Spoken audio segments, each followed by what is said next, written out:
Hello and welcome to Stephen University. If you think I sound more chipper than usual, I'm excited. We haven't done one of these. You probably heard us a matter of days ago, but Chris and I haven't recorded one of these in weeks and weeks. It's been a while, hasn't it? Yeah, we let it catch up a little bit, didn't we? For us, it is the 1st of January, so I suppose listeners are just getting the bomb. We're dropping a bomb. Started with the answer. So we're now only, what's that, 1, 2, 3, 4... I'm not going to count them manually down, that'd be a terrible idea. We're about 10, 15 episodes ahead. We're scheduled to February, so we're still in a good place, but... Yeah, considering at one point we were 30-odd episodes ahead in terms of recording, the fact we're now down to about 10, 15 is pretty good. I'm glad we've let that catch up a little bit. I think at a certain point it was like, we were responding to stuff months after it happened, and it was just like, that's not really... That's too big a gap. But because our other podcast, Fringe Observer, is coming to an end soon, we should be able to more comfortably let it get closer now, I think. Not that the listeners should care or know about any of this. Also, I think we were getting a bit burnt out because as I edited like that last batch of episodes, like from like sort of 74 through to about sort of 85, 86... It's like a documented time capsule of two people slowly sort of steadily losing their mental health. Like, I think there was one that we outright called our tired quadrilogy or something. Yes, the tired is like, well, why would we do 4 in a row? Like, yeah, steadily declining mental health is exactly how I would describe that sort of section of the podcast. Like there were just episodes where, like Mr. Greg, for example, like it's like 50-odd minutes long. I'm sure there's only about 20 to 30 minutes of actual discussion in there, and the rest is just rambling. That's got up yet, has it? No, it's not. And I'm hoping people like it because yesterday we put out the answer, and one of the first comments was, "Oh, now we've seen the answer and listened to you guys talk about the answer. I guess the next big one is Mr. Greg." And I'm like, "Oh dear Lord, I can't remember if that's any good." Is this bomb the bomb where I start ending every episode by singing as the lead singer of Pearl Jam? Yes, amazing. Yes, that bomb is now going up, and I think the episode where you do that is the one that goes up tonight at midnight. The first episode, I should say. The one where I play the ukulele along with you. That's very exciting. Yeah. So there you go. Anyway, so today we're discussing the new Lars, which is if memory serves, this was quite a controversial episode when it first went up. So it'll be interesting to get your thoughts, Chris. So as has become the norm, what was it about? So it's about Lars. Stephen goes in, sees Lars. Sadie invites Lars around. Lars is like, nah. Stephen thinks he's a bit rude and goes to bed wishing that he could influence Lars a bit more. Boom, suddenly he wakes up in Lars's body. And so he then starts living Lars's life for him. So he's politer to his parents, who are clearly like frightened of Lars. And that's understandable, to be honest with you. We've met the character. Yeah. He interacts with Buck and Sour Cream, and they also like the fact that he's a bit nicer. They like make references to Stephen being a cool dude, which is funny. So I was literally going to be like, sorry, I was just taking a moment to think when I was very audibly yawning. I was going to say you would not have got away with that. I would have called you out on that instantly. I apologise. It's New Year's Day, so obviously last night was a late one. That's like we're recording this New Year's Day. We're recording it at like 11 a.m. I'm pretty sure Chris was out drinking last night. Yeah, but not too badly, not too excessive. I did finish a bottle of vodka to myself, but other than that, it was fine. Sure. So Lars, I didn't then watch the episodes. I watched the episodes this morning. So Stephen / Lars goes round to Sadie's house, watches a film, and then he ends up telling Sadie that he loves her, which Sadie reacts negatively to. He said Lars would never do that, and it's not Lars, and she's not overtly saying what's going on here, but she views it as him taking the mick out of her. So she throws him out, and that's when Stephen / Lars reveals that he's actually Stephen. And they race back to Stephen's to try and wake him up. Because it never occurred to them to see what was left of Stephen's body. Yeah, exactly. And on the way back, they collect everyone for some reason. Which is a little bit Scooby-Doo, but fine. So they collect everyone, and they all race up to Stephen's house to see Lars / Stephen slapping Stephen. Stephen wakes up, and they swap back. And then Lars kind of realises that he's been a bit of a dick, and has a nice moment with Sadie where he does offer to come round and watch some films. I liked it. I enjoyed it. It was. I think there's a chance that it's biased by the fact that we've not done one of these in a while. So it was just fun to watch the guys. I was a little bit like, and you know, you may shout me down for this like you did last time because you're like, oh well, they are connected. If you look at this type of power and this type of power, that's my Dan impression. I was a little bit like, oh, Steven's got another thing he can do. No, that's a thing he's already done. That's a thing he's already done. Yeah, he went into the body of the watermelon people. Yeah, but I thought that was partly because he created them, and they were fucking watermelon people. It's not quite the same as him taking over another person. But the symptoms are identical. He goes into a sort of black weird dream, sees the thing, is then in its mind. Visually, it's the same power. And then, while that's happening, he's just unconscious on the other end. So it's not a swap. Yeah, that makes sense. You're right. It makes more sense for him to be able to do it with the watermelon people than another just normal sort of human. But the power has been established, which is exactly what you said I would say. So yeah. So thank you for proving me right. And although you're welcome. Although you couldn't hear the tone, I could. I thought it was funny. I thought it was a funny episode. I thought Lars kind of seemed to learn a bit, but we didn't see him like. It's odd to do the parents thing if we don't then see him make up and be nice to his parents, because his parents are so afraid of him, and they're so like if he's. I'd have been like, okay, tell you what, Lars. Get your fucking stuff and move back downstairs. You can't... If you're not getting the grades, Lars, then you can't have the attic room, okay? So sharpen up. But his parents aren't like that. His parents are like, oh, we love you, Lars. So it's weird to kind of have that and make them so afraid of him and make him look like such a cock to his parents. And then not see him be nicer to them. The only sort of learning point we get is this little moment with Sadie. What I think is interesting is when he is...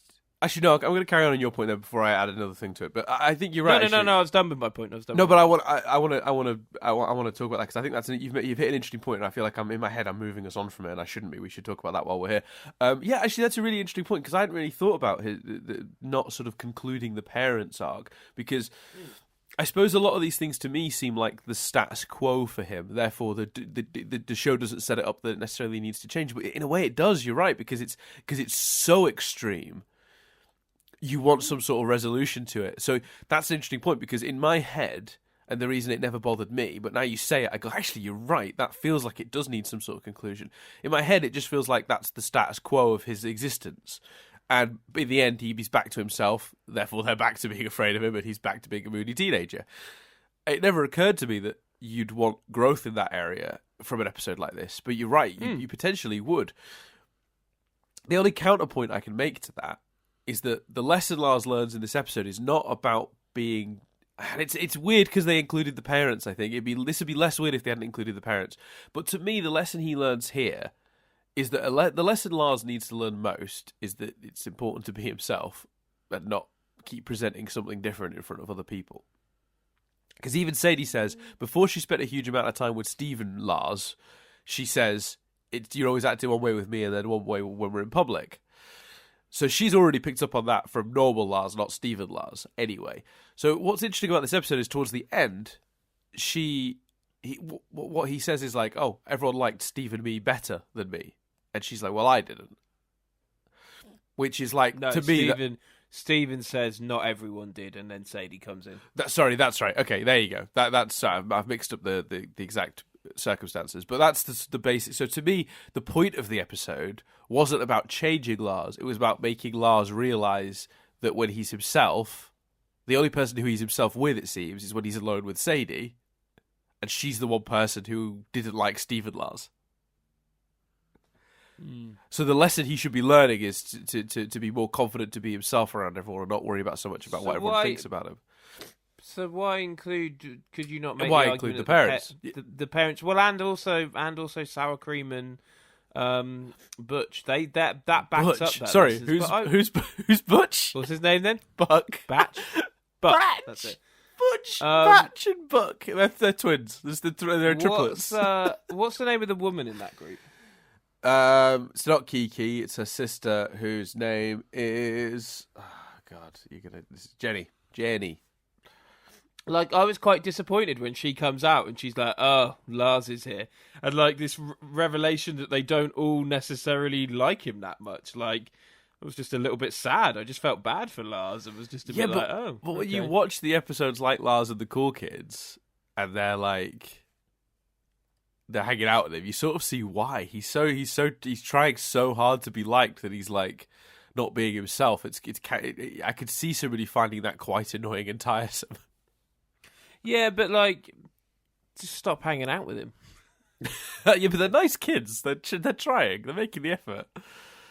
Maybe one day he'll learn.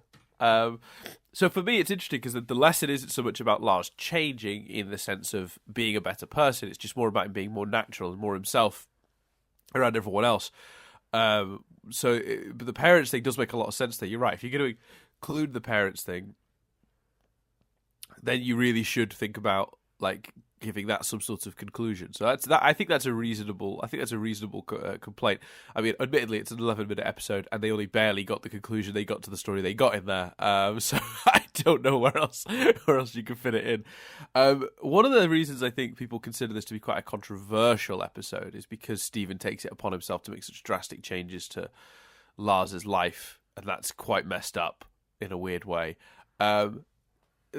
In my response to that, I think that's one of the reasons I got problems with him suddenly having the power. Is it feels like not only it made more sense with the watermelon things because they were his watermelon creepy babies, and it just all felt a bit weird. But this is a real person's life, and it just felt more messed up. Yeah, and I think it is, but I think that when people criticize this episode because they're like, "Well, it doesn't make sense. Why would Steven do that?" It's like, so it's it's such a messed up thing to do to someone. He doesn't see it that way. He looks at Lars and in his innocence and his naivety and his Stevenness, he sees a person unable to help himself, but he thinks he knows what the best thing for Lars is. He's wrong. And maybe part of the episode should have been Steven learning the lesson that he shouldn't be interfering in these things, and maybe that would have made the whole thing come together better at the end. But I think he does learn it. We just don't get an overt sign that he learns it. The fact that he's smiling and looking at absolutely, and I think it would have made it for a better episode if we had gotten something a bit more overt. Because I agree with you. I do think it's a lesson he learns here, but I don't think the episode spells it out. And I think for closure, it's important sometimes to clarify that's the thing that's happened. So for me, I'm looking at this episode and I understand not the controversy, because I think to say controversy would be an exaggeration. But the reason people dislike this episode and the reason this episode's had got a bit of a mixed response is a lot of people say, well, that's kind of messed up that Steven would do that. To me, though, it's completely within his character to be frustrated looking at someone like Lars and acting in a way that, and he knows that he could and wants to do better, but can't bring himself to, and then for him to sort of force him to do it. Do you know what I mean? Like that is extremely Steven. I also don't think Steven gets a chance to think too much about it. He wakes up, he's suddenly... Actually, let's talk about that. I don't think, like, in the way that... and I'll make this complaint on here, in the way that Kylo Ren didn't really need to be topless in The Last Jedi, which, I'm sorry, it winds me up in a way that's not got more controversy, because it's like just as unnecessary as the scene in Star Trek where that woman's in her underwear. So I don't understand the difference. I can't strongly disagree. Have you heard what Ryan Johnson said about it? Oh wait! Oh yeah. Ryan Johnson's explanation does make some sense. That it's a scene because to show basically, him how it's the first scene where she actually acknowledges and confirms that she could physically see him. Because the way they so not to get on a Star Wars tangent, but in that for those who haven't seen Last Jedi, sorry, spoilers and stuff. So skip ahead a minute or two here. They can see each other the whole movie. but they never show them in the same frame, so you don't know if they're just hearing each other or not. So him not having a shirt on, her saying "put a shirt on," is their way of confirming that she's not just hearing him and sensing his presence in that direction. She can physically see him. Okay. And that's in order to establish that, because otherwise you could watch it and interpret it as that she can just sort of see him and sense his presence. So she looks around and is talking. I mean, she could be. I heard him say something as well about they were trying to humanize him, which is another explanation that I don't like. That was to do with the helmet, I think, when he said that. Okay, well, I don't know. But you could have, I mean, that explanation makes sense, but he could have been holding the helmet, and she could have gone, oh, you've still got the helmet then, that looks pretty smashed up, or some shit like that. But anyway, back to Steven Universe. One, it's odd that he's naked. I don't think Lars needs to be naked. And two, is he reading some sort of naughty magazine? Like, is that a thing? Yeah, see, I thought that, and then I looked into it, and it's supposed to be like a parody of like Vogue. Or Cosmopolitan, which is the idea is he's reading I guess the idea is that he's reading like a fashion magazine of some sort, which is interesting, and you could interpret that as he's looking at the ladies, or you could interpret that as he's looking at the fashion and sort of like, I don't know, trying to keep up with what's cool. I don't know. There's a million ways you could interpret that. You could interpret that as that he was looking at a slightly smutty magazine, but I just don't think that's what it was, because I think I think the show is cleverer than that. Yeah, well, I'd like to hope so. It just seemed like a weird choice. And it's not so much to be a weird choice. It'd be a bit of a lazy gag, wouldn't it? You go into a teenager's room and first thing you see is a porn mag. Like, you know, it's just lazy. The show is cleverer than that. So I'm not 100% sure. Masturbate. Aren't we all learning? So for me, I'm hoping, I could be wrong, that there is more to it than that. But at the same time, I have to acknowledge that I'm not 100% sure what exactly they were trying to say with that. But yeah, apparently it's most likely a parody based on the cover design of like a Vogue or a Cosmo, or something like that. Fair enough. My point on it, though, is like he wakes up suddenly, he's naked, he's Lars, he's confused. Suddenly he's downstairs, and then he's like, "Oh, I could speak to Sadie," but he bumps into the other two on the way, and then he's in a dance troupe. Like, I don't think at any point is Steven's just going along for the ride. I don't think at any point is he taking a pause to think, "I might mess up this kid's life." I don't know. There is a moment I forget on when it happens. It's the parents thing is very much out of his control. He just sort of comes down all confused, and it's all just sort of happening to him.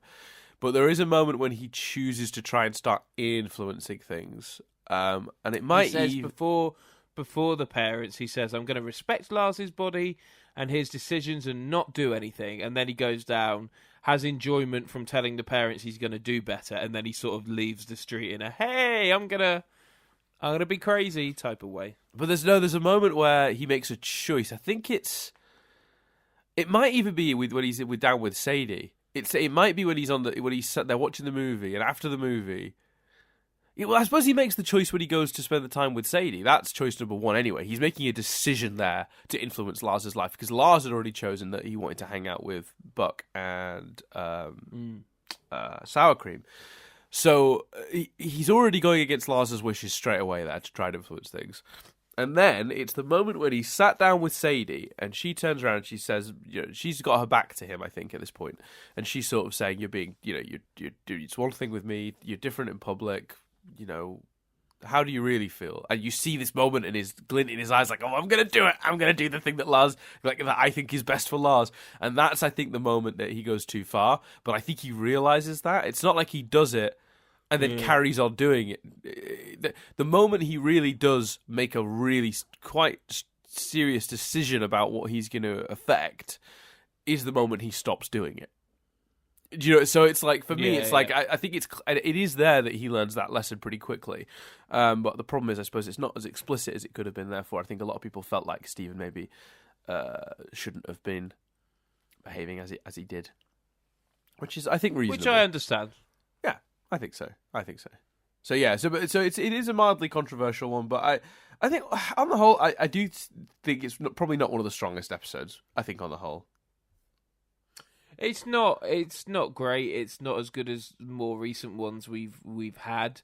but I don't think it's too offensive. Like this is one of those episodes where if we weren't doing this, we'd watch this episode and not think too hard about it, and just be like, "Oh, that was fun," and then go on to the next episode.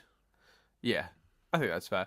Can we talk briefly about how quickly everyone's just like, "Oh, you're Steven, that makes sense." Yeah, I kind of feel like the show has taken. I don't know if taking liberties is that fair, and I don't. Feel free to yell at me, Dan/internet, because I've got no real hardcore evidence to point to for this. But I feel like sometimes the show, the characters in Beach City have been weirded out and not accepted some of the gem shit, and then other times they're just like, oh, okay, it's some sort of gem thing. All right, fine. Like, I feel like the show's not been too consistent with everyone else's reactions to this kind of thing. Yeah. So that's, for me, why I really noticed them just being like, oh, okay, you're Steven, and not having more questions about that. I feel like there are other times in the show where they have had more questions or been weirded out. So, yeah, I thought that was odd for that reason. I actually would agree with that. But I think that the reason that is because you don't always have the time. Like, and I'm not saying that's right necessarily, but in a situation where you've got 11 minutes to tell a story, and one of the beats of the story has to be that Sadie understands what's happened, because if she doesn't understand what's happened, then Steven has permanently damaged that relationship. Oh, I didn't have a problem with Sadie, because I think they've been pretty consistent with Sadie. It was more his parents and... Right. Buck Okay, and, yeah. So, yeah, and I suppose you're right. Maybe the answer would have been just to write around them, where they don't end up just following. I mean, it is good, though, when Lars comes to, everyone is there. But you're right. I suppose if you take out the idea of everyone following to Stevens, then again, you lose that great joke of, my son's a burglar. I knew this would happen one day. That was a joke. That was a great joke. Yeah, there were so many good funny bits, actually. Excuse me. It is a funny episode, I think, on the whole. Yeah. And I love that Sadie just consistently with Sadie loving horror movies. I think that's a nice...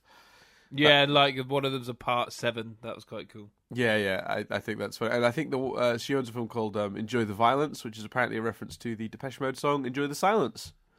So there you go. Well, there we go. A reference. Little bit of cultural references, Chris. There we go. There you go. Some Steve. This, from our point of view, we're back. From your point of view, we're still cracking on, trudging on. Yeah, but did you notice though? More concise, Chris. Maybe this is what we needed. There you go. If you're annoyed at us now being more concise and wish we'd go back to the rambliness of the last sort of 10 episodes, let us know. We'll get it in about a month. In a month's time, you could influence the episodes. Yeah. Also, we should talk about actually Lars's real name being revealed. I thought that was pretty fun. Yes, that was cool. Yeah, that was amusing. Laramie. Yeah. Laramie. What was the other thing? There was one other little bit of note that I wanted to... Oh, yeah, sorry. On the Wikipedia page for this, there's a little bit of text about Steven's ability. And I found the little paragraph quite interesting. So I'm going to read it out very quickly. And if you have any thoughts on that, chip in, and then we'll leave it at that. So the sentence goes thusly. Steven discovers that he can transfer his mind into the body of other humans while sleeping. However, like his ability to make psychic contact with others in his dreams, this power is empathic in nature and he cannot use it at whim.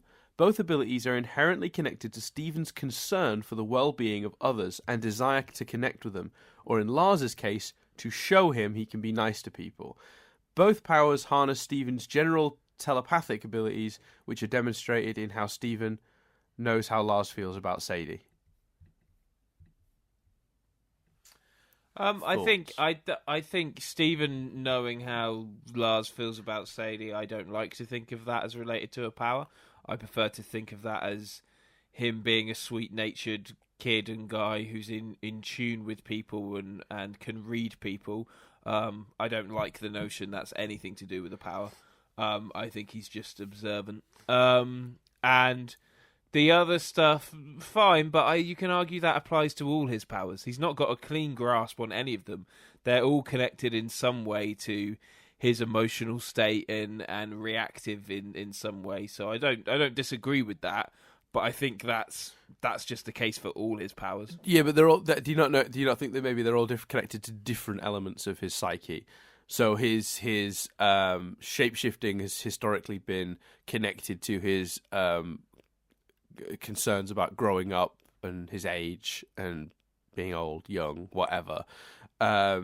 Whereas the psychic ability seemed to be more to do with his empathy and his ability to feel for others. Yeah, but you couldn't connect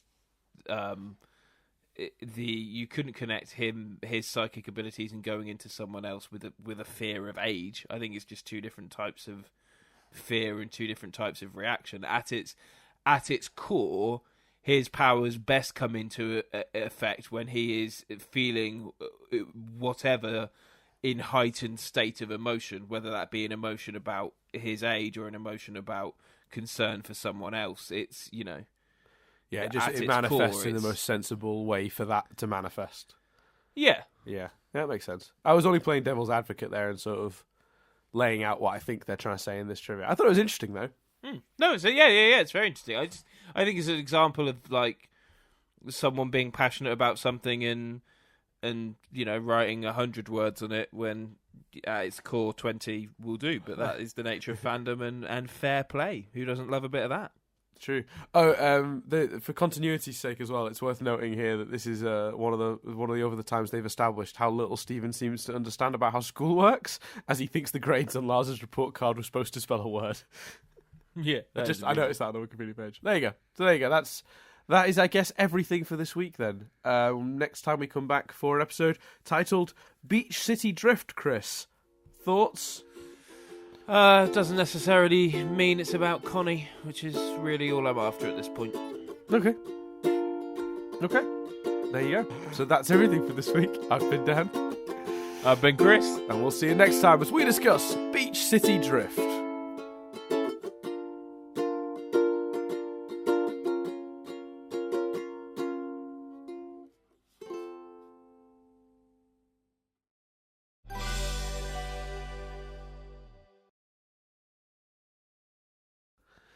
That was weird. I just said my first name, didn't I, Chris? I know, I did. I followed suit. I thought it was a thing we were trying. How did it go? That was weird. I thought it was weird.